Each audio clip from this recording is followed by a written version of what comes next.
Salut à tous. Alors ça, c'est le logiciel Repetier. C'est pour moi le plus chouette logiciel qui sert à gérer les imprimantes 3D. À vrai dire, j'en connais que deux autres, mais celui-là est franchement bien. Je le trouve très ergonomique, très facile d'utilisation. Pour la configuration, il suffit de choisir votre langue et de choisir les réglages d'imprimante. Alors, pour ce qui est de la zone star, c'est assez facile, on met automatique, 115 200 baudes, et logiquement, ça devrait se passer très bien. Vous mettez un petit nom à votre réglage. Pour ce qui est de l'imprimante, vous suivez scrupuleusement les instructions qui sont indiquées dans les PDF fournis, et il ne devrait pas y avoir trop de soucis. Vous voyez, c'est en différents onglets, donc c'est assez facile. L'extrudeur, puisqu'on a deux extrudeurs, et ben on en définit deux. Voilà, j'ai fait un essai avec ce qui est dit pour faire des extrudeurs virtuels, mais pour le moment ça marche pas extraordinaire. Mais je perds pas espoir, je vais y arriver. Le format d'imprimante, très important, c'est ça, 300, 300, 400. C'est ce qui permet d'afficher le bon volume sur l'interface. Et les scripts, eh bien, pour le moment c'est pareil, ça va avec la virtualisation pour faire du mixage automatique. Mais pour le moment, ben, je sais pas, il y a un petit quelque chose qui m'échappe. Une fois qu'on a fait ça, on importe. Déjà, on fait connecter.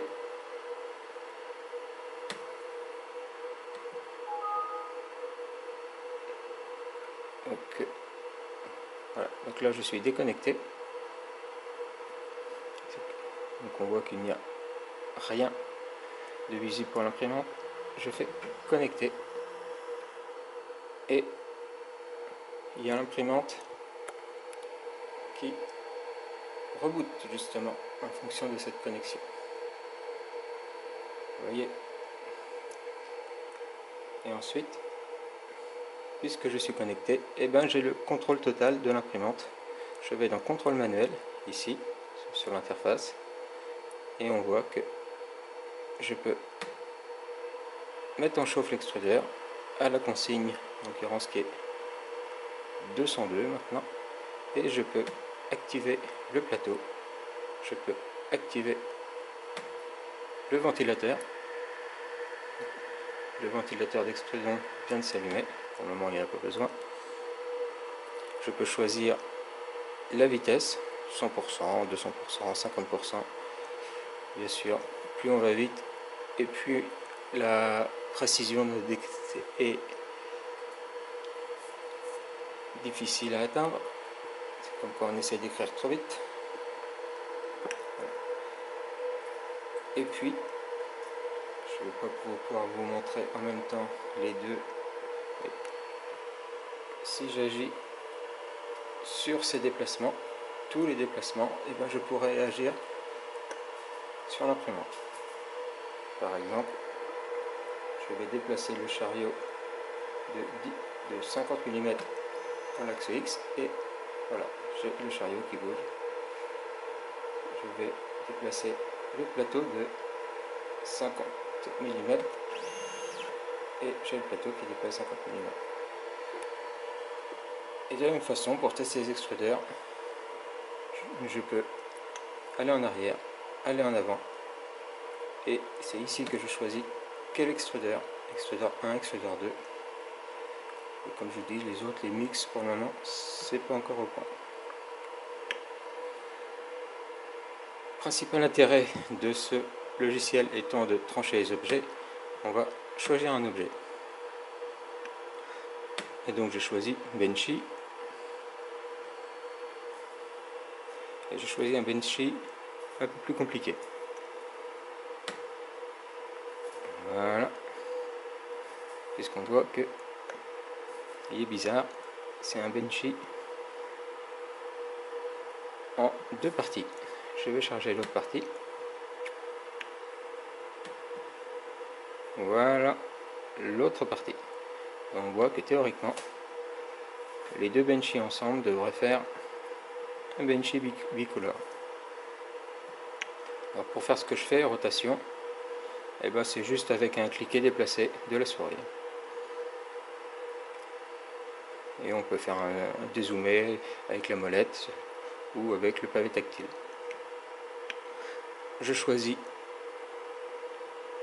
que la première partie sera réalisée avec l'extrudeur 1 et la deuxième partie sera faite avec l'extrudeur 2, ce qui me change les couleurs. C'est plutôt pas mal. Et maintenant, je veux que les deux soient cumulés, donc je prends le premier et je le mets sur le deuxième. Et voilà, nous obtenons un benchy complet. Maintenant, le trancheur. Alors pour le trancheur, on a différents trancheurs. On a Cura ou Slicer. Les deux ont des qualités et des inconvénients. Et on peut même en rajouter d'autres. Mais laissons Cura pour le moment. Il faut le configurer. Donc pareil, il y a des tas d'infos qui sont fournies dans les PDF qui disent qu'est-ce que l'on peut mettre. Le plus important étant qu'on a une buse de 0,4 et qu'on fait des couches de 0,2 mm, c'est plutôt pas mal. Et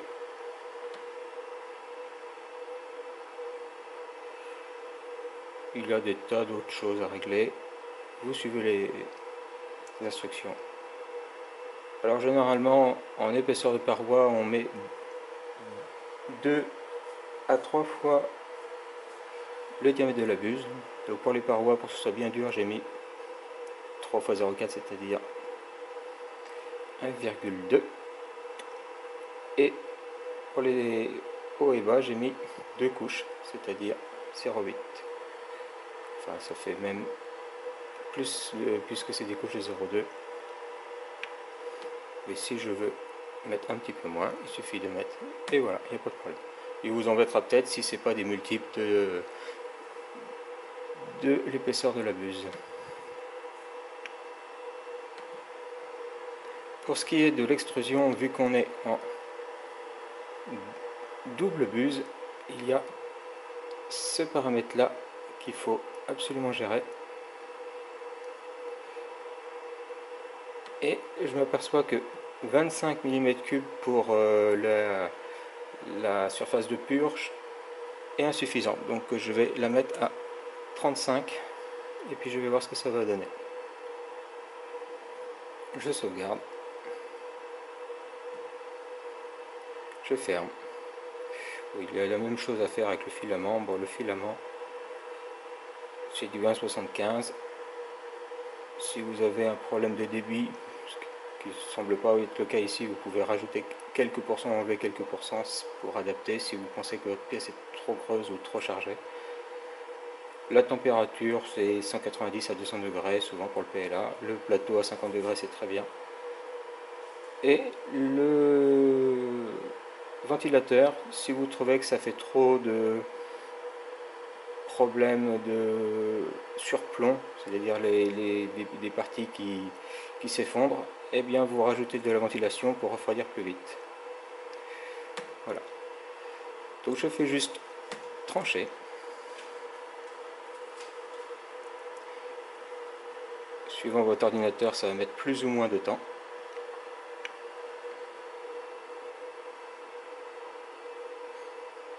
Voilà. Et ça me dit que ça va durer à peu près 1h37. Bon, généralement, c'est sous-mentionné, c'est plus long que ça. Qu'il y aura 240 couches, que je vais consommer 8 mètres et quelques de fil, 5 mètres de l'un, 3 mètres de l'autre. Ah oui, j'ai oublié de vous dire aussi, j'ai rajouté un brim.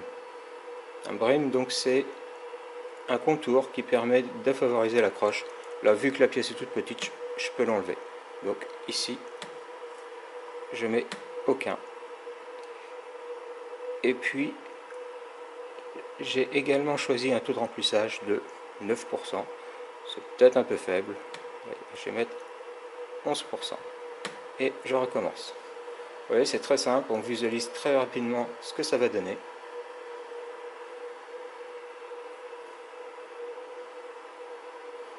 Voilà. Donc la durée est sensiblement la même. Le métrage de fil est sensiblement le même également. On voit que le brim a disparu autour des pièces et on voit que je vais avoir à peu près consommé autant de matière pour faire l'objet que la tour de purge. On verra bien ce que ça va donner. Et de la même façon, je peux voir ce que ça donne comme ça. Et une autre chose encore plus intéressante, c'est qu'on peut voir couche par couche ce que ça donne. Et on voit bien effectivement que on a tranché la pièce. Et on voit que à chaque couche,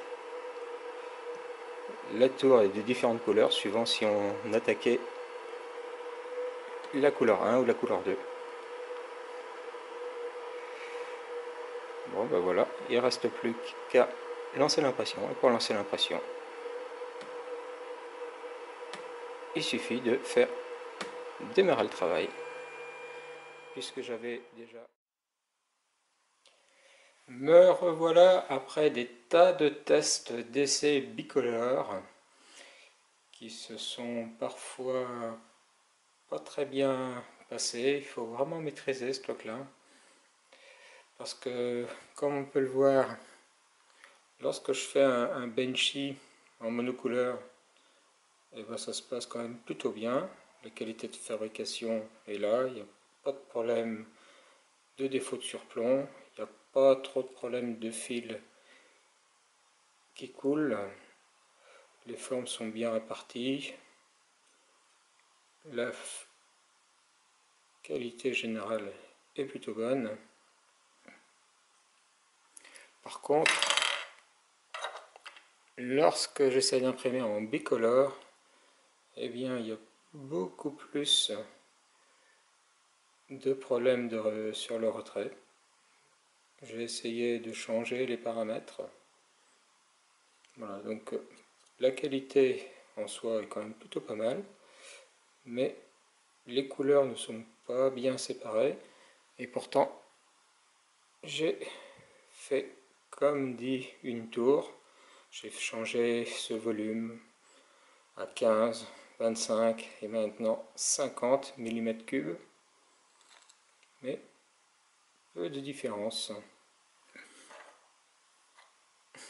Un autre essai en changeant la vitesse de rétractation et puis la longueur de rétractation. Comme on voit, il y a toujours les petits soucis.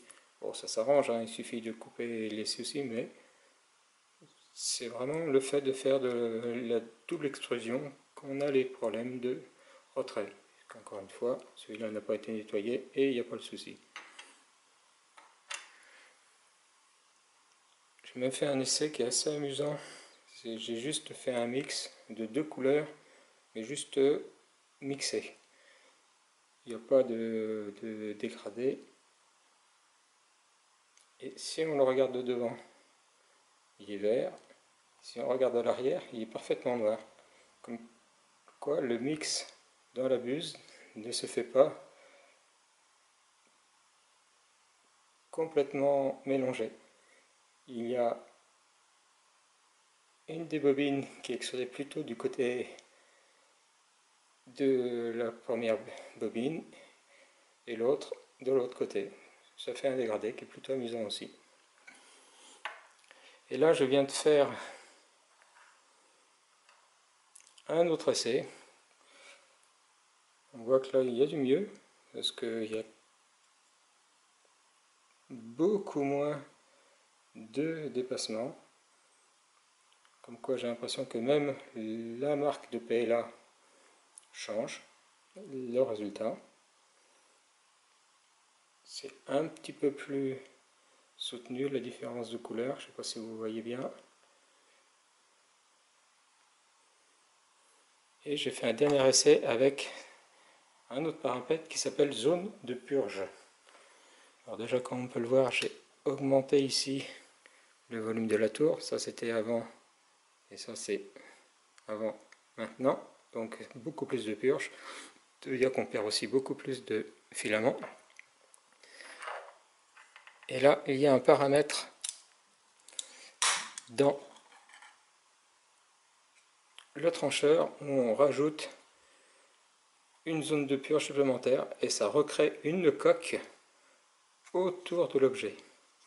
C'est vraiment très marrant. Par contre, ça va être super compliqué à enlever, mais c'est vraiment très drôle. Et donc, on va essayer de l'enlever. Alors, je pense que le plus simple pour l'enlever, c'est une pince.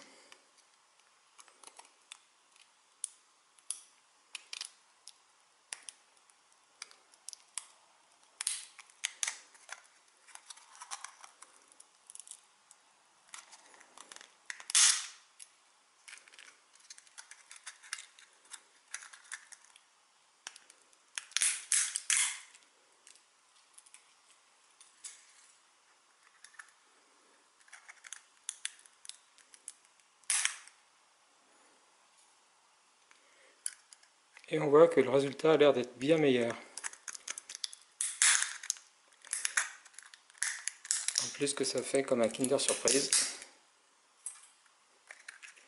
Par contre, au milieu, là, ça va être compliqué à enlever. Donc j'ai presque tout enlevé. Là, il ne reste plus que la structure intérieure. Et on voit que le résultat est presque impeccable.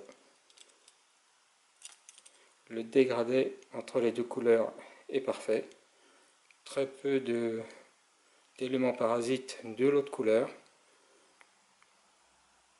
Aucun fil qui pourrait dire qu'il y a un souci de retrait.